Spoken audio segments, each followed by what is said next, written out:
22 April 2026 பாஸ்கா காலத்தின் 3ஆம் வார புதன் நற்செய்தி வாசகம். யோவான் எழுதிய தூய நற்செய்தியிலிருந்து வாசகம். ஆண்டவரை மாட்சி உமக்கு. அதிகாரம் 6, இறை வசனங்கள் 35 40 முடிய. அக்காலத்தில் இயேசு மக்கள் கூட்டத்தை நோக்கி, வாழ்வு தரும் உணவு நானே, என்னிடம் வருபவருக்கு பசியே ஏறாது, என்னிடம் நம்பிக்கை கொண்டிருப்பவர்களுக்கு என்றுமே தாகம் இராது. ஆனால் நான் உங்களுக்கு சொன்னவாறே நீங்கள் என்னை கண்டிருந்தும் நம்பவில்லை. தந்தை என்னிடம் ஒப்படைக்கும் அனைவரும் என்னிடம் வந்து சேருவர். என்னிடம் வருபவர்கள் நான் புறம்பே தள்ளிவிட மாட்டேன். என் சொந்த விருப்பத்தை நிறைவேற்ற அல்ல, என்னை அனுப்பியவரின் விருப்பத்தை நிறைவேற்றவே நான் விண்ணகத்திலிருந்து இறங்கி வந்தேன். அவர் என்னிடம் ஒப்படைக்கும் எவரையும் நான் அழிய விடாமல் இறுதி நாளில் அனைவரையும் உயிர்த்தெழ செய்ய வேண்டும். இதுவே என்னை அனுப்பியவரின் திருவுளம். மகனை கண்டு அவரிடம் நம்பிக்கை கொள்ளும் அனைவரும் நிலை வாழ்வு பெற வேண்டும் என்பதே என் தந்தையின் திருவுளம். நானும் இறுதி நாளில் அவர்களை உயிர்த்தெழ செய்வேன் என்று கூறினார். ஆண்டவரின் அருள்வாக்கு. கிறிஸ்துவே உமக்கு புகழ். இறையேசுவில் பிரியமான அன்பு சகோதர சகோதரிகளை, இன்றைய நாளில் மீண்டுமாக இறைவன் நம்ம அனைவரையும் நிறைவாக ஆசீர்வதிக்கும்படியாக நம்முடைய குடும்ப உறுப்பினர் ஒவ்வொருவருக்கும் தேவையான வரன்களால் நிரப்பி நம்மை பலப்படுத்துவாராக. இன்றைய நாளில் புனிதர் அடல்பர்ட்டுடைய நினைவு நாளை நாம் கொண்டாடுகின்றோம். இவர் தன்னுடைய வாழ்நாளில் இறைவனுக்காக தன்னையே தானம் வைத்து பால்டிக் புருஷன் என்ற இன மக்களுடைய கிறிஸ்தவத்திற்கு மனம் மாற்றும் முயற்சியில் மறைசாட்சியாக கொல்லப்பட்டவர். இவர் தன்னுடைய ஆரம்ப கல்வியை புனித அடல்பர்ட்டினுடைய புனிதரிடம் கற்றார். அடல்பர்ட் என்பது இவருடைய உண்மையான பெயர் அல்ல, இவருக்கு இயற்பெயர் ஹோட்ஸ்டெக் என்பதாகும். அடல்பர்ட் என்பது மற்றொரு புனிதரிடம் அவர் பெற்ற அந்த ஒரு வேண்டுதலின் வழியாக, அவரிடம் பெற்றிருந்த இறைப்பணியை வழியாக அவருடைய பெயரை இவருக்கு வைத்துக் கொண்டிருந்தார். தம்முடைய உறுதி புஸ்தலின் பொழுது, திருவருட்சாதன பெயர் நிகழ்வின் பொழுது தம்முடைய ஆசிரியருக்கு மரியாதை செலுத்தும் விதமாக அந்த ஆசிரியருடைய பெயரை தான் தன்னுடைய ஆன்மீக பெயராக ஏற்றவர். இவர் காலப்போக்கில் பிராக் மக்களுடைய ஆயராக திரும்பி குறுகிய காலத்திலேயே ஆலயம் பரிசுத்தம் கெடும் வகையில் விபச்சார குற்றத்தில் சாட்டப்பட்ட பெண்ணை கையை பிடித்து மானப்பங்கம் செய்ததாக போலீஸ் குற்றம் சாட்டப்பட்டு இவர் நாடு கடத்தப்பட்டார். பின்பு அதை பற்றி அவருக்கு பொருட்படுத்தாமல் இறைப்பணியில் விரைவாக இருந்து ஹங்கேரியில் சிறிது காலம் மறை போதனை செய்த பின்பு பால்டிக் கடையோரம் வசித்த மக்களுக்கு நற்செய்தியை போதிக்க சென்றார். அங்கு அவருடன் சென்ற 2 நண்பர்களுடன் பாகனீய குருக்களால் மறைசாட்சியாக கொல்லப்பட்டார்.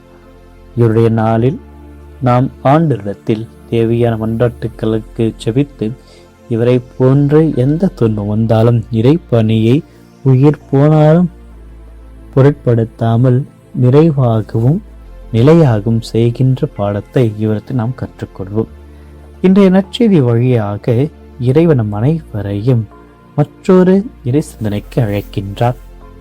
இயேசு யார், அவர் ஏன் வந்தார் என்ற கேள்வி பதிலை தன்னுடைய வாழ்வாலும் வார்த்தைகளாலும் தொடர்ந்து வெளிப்படுத்திக் கொண்டே இருக்கின்றார். தன்னுடைய சொந்த விருப்பத்தை நிறைவேற்ற மட்டும் இல்லாமல் தன்னை அனுப்பினுடைய விருப்பத்தை நிறைவேற்றதான் இயேசு வந்திருக்கின்றான் என்ற அவருடைய வார்த்தைகள் வாழ்க்கைக்கு ஒரு தெளிவான வழிகாட்டியாக மாறி, உலகத்தில் நாம் பலர் நமது விருப்பங்கள், ஆசைகள், திட்டங்கள் ஆகியவற்றுடைய அடிப்படையில் வாழ முயற்சிக்கின்றோம். ஆனால் ஆண்டவர் இயேசு காட்டுகின்ற பாதையானது வேறு, இறைவனுடைய திருவுளம் நிறைவேற்றுகின்ற ஒரு பாதை. இயேசு தன்னுடைய வாழ்வை தருகின்ற உணவாக பார்க்கின்றார். உணவு இல்லாமல் உடல் வாழ முடியாது போன்று நாம் இயேசு இல்லாமல் நம்முடைய ஆன்மீக வாழ்வு எப்பொழுதுமே சாத்தியமாகாது. அவர் தருகின்ற ஒரு சாதாரண வாழ்வு இல்லாமல் அது ஒரு நிறைவான வாழ்வு, நிலை வாழ்வு, இறைவனுடன் இணைந்த வாழ்வு ஆக அவரே உலகின் ஒளியாக, அவரே உணவாக மாறுகின்ற பொழுது அந்த உணவை உட்கொள்கின்ற நாம், வாழ்வு தருகின்ற உணவை ஏற்றுக்கொள்கின்ற நாம் ஆண்டவர் இல்லாத ஒரு வாழ்க்கையில் இருக்க வேண்டும். எவ்வாறு உணவு இல்லாமல் உடல் வாழ முடியாதோ, ஆண்டவர் இயேசு இல்லாமல் நம்மாலும் வாழ முடியாது என்ற நிலையை நாம் இருக்க வேண்டும். நம்மை ஒருபோதும் தள்ளிவிட மாட்டார்.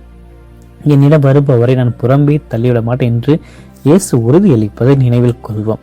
நாம் என்ன தவறு செய்தாலும் தாய் தன் குழந்தையை தள்ளாதை போல் இயேசு நம்மை தழுவி கொள்ள தயாராக இருக்கின்றார். ஆனால் கேள்வி இல்லவென்றால், நாம் அவரிடத்தில் செல்கின்றோமா? சென்றால் கண்டிப்பாக நம்மை காப்பாற்றுவார், கைவிட மாட்டார் என்று நமக்காக காத்திருக்கின்ற தெய்வமாக இருக்கின்றார். இன்றைய உலகத்தில் பல குரல்கள் நம்மை இழுத்து செல்கின்றன. சுயநலம், புகழ், பொருள், ஆசை, அதிகாரம் இவையெல்லாம் நமக்கு சில நேரங்களில் மகிழ்ச்சியை தருவதைப் போல தோன்றினாலும் இறுதியில் வெறுமையை மட்டுமே தருகின்றன. ஆனால் இறைவனுடைய திருவுளம் நம்மை உண்மையான அமைதிக்கும் மர நிறைவுக்கும் நிலையான மகிழ்ச்சிக்கும் கொண்டு செல்கின்றது. நாம் நம்மையே இன்று கேட்கின்ற கேள்விகள்: நாம் யாருடைய விருப்பத்தை நிறைவேற்றுகின்றோம்? நம்முடைய வாழ்க்கையினுடைய இடத்தில் இறைவனுக்கு எந்த இடம் இருக்கிறது? இயேசுவை வாழ்வதற்கு உணவாக நான் ஏற்றுக்கொள்கின்றேனா?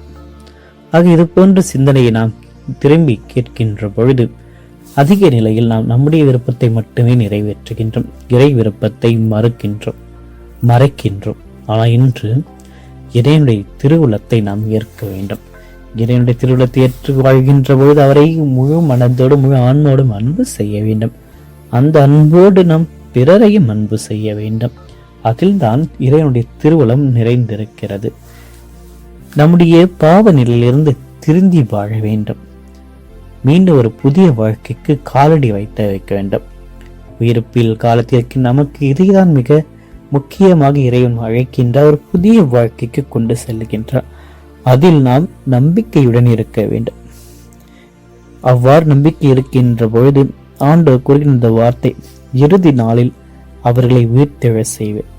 அந்த உயிர்ப்பு நமக்கு மாட்சிமையாகிறது, நம்பிக்கை தருகிறது. நாம் இன்றே இறைவனுடைய பாதையில் நடக்க தொடங்குவோம். நம்முடைய வாழ்க்கையை அர்த்தமுள்ளமாக மாற்றுவோம். இறுதியில் இறைவனுடைய ஆசீர்வாதத்தை பெறுவோம். ஆக ஆண்டோடைய திருவுளம் என்ன என்று நம்முடைய ஒவ்வொரு செயல்களிலும் நாம் சந்திக்கும் நபர்களில் நாம் கண்டுபிடிப்போம். அதன் வழியாக இறைவனுடைய கிருபையை உணர்ந்து ஆண்டவர் இயேசுவையே உணவாக ஏற்றுக்கொண்டு அவரை போன்று நாம் ஆண்டோடைய திருவுளத்தை நிறைவேற்ற இயேசு பின்பற்றி இந்த நாளை தொடர்ந்து இறைநிழலில் வைப்போம். ஆமென். மன்றாடுவோமாக. என்றும் வாழும் எல்லாம் இறைவா, அன்பும் கருணையும் நிறைந்த எங்கள் விண்ணக தந்தையை, இந்த ஒரு புதிய நாளை எங்களுக்கு அருளியதற்காக உம்மை போற்றுகிறோம், ஆராதிக்கிறோம், வழிபடுகின்றோம், உமக்கு நன்றி செலுத்துகின்றோம். இன்றைய நாளை உடைய திருவளப்படி வாழும் அருளை எங்களுக்கு அளிக்க திருவுளம் கொண்டீரே, அதற்காக உமக்கு நன்றி கூறுகிறோம். இறைவா, அன்பு திருமகன் இயேசு கற்றுக் கொடுத்தபடி எங்களுடைய சொந்த விருப்பத்தை விட முடிய திருவுளத்தை நிறைவேற்றுகின்ற ஒரு நல்ல மனதினை எங்களுக்கு தாரும். அவர் வாழ்வுதரும் உணவு என்று எங்களை அழைக்கின்ற பொழுது அவரை முழு நம்பிக்கையுடன் ஏற்றுக்கொண்டு நிலை வாழ்வின் ஆடும் இதயத்தை எங்கள் உருவாக்கும் ஆண்டவரை. இந்த உலகத்தில் இப்போது நடந்து கொண்டிருக்கின்ற பலவிதமான வன்முறைகள், போர்கள், பிரச்சனைகள், இயற்கை சீற்றங்கள் அனைத்திலிருந்திருந்து இந்த உலகில் உள்ள ஒவ்வொரு மக்களை உமது கருணையினால் ஆட்சி செய்திருளும். சண்டை, பகை, வெறுப்பு ஆகியவற்றை அகற்றி உமது அமைதியை இந்த உலகம் முழுவதும் பொழிந்தருளும். அமைதி இல்லா இடங்களில் அமைதியையும், அச்சமுள்ள இடங்களில் நம்பிக்கையும், பசி பட்டினி இருக்கின்ற இடங்களில் உமது தெய்வீக நிறைவான உணவையும் தண்ணீரையும் உதவிகளையும் அளித்தருளும். இன்று விசேஷ விதமாக உடைய திருச்சபையை வழிநடத்தியருளும். திருச்சபையும் திருச்சபையின் ஒவ்வொரு உறுப்பினர்களையும் நிறைவாக ஆசீர்வதியும்.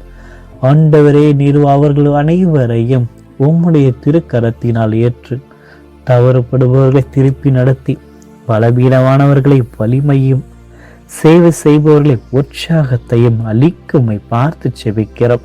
உமது திரு அவை உலகிற்கு ஒளியாக, உமது அன்பின் சாட்சிகளாக இருக்க அருள் புரியும். இறைவா, இந்த நாளில் எங்களுடைய சிந்தனைகள், சொற்கள், செயல்கள் அனைத்தையும் உமது மகிமை சேர்க்கின்ற வகையில் அமையட்டும்.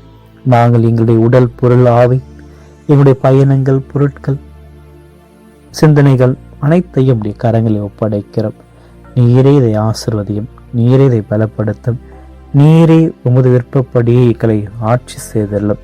விருப்பப்படி இந்த நாள் முழுவதும் உமது நிலையில் நாங்கள் வாழ்ந்திட எல்லா விதமான கிருபை புரிந்து பலப்படுத்தி வழியை நடத்தியறலும். இந்த மன்றாட்டுக்களை எல்லாம் எங்கள் ஆண்டவராகிய கிறிஸ்து வழியாக பார்த்து செபிக்கிறோம். ஆமேன். எல்லாமல் இறைவன் தந்தை, மகன், தூய ஆவியார் உங்கள் ஒவ்வொருவரையும் நிறைவாக ஆசீர்வதிப்பாராக. ஆமேன்.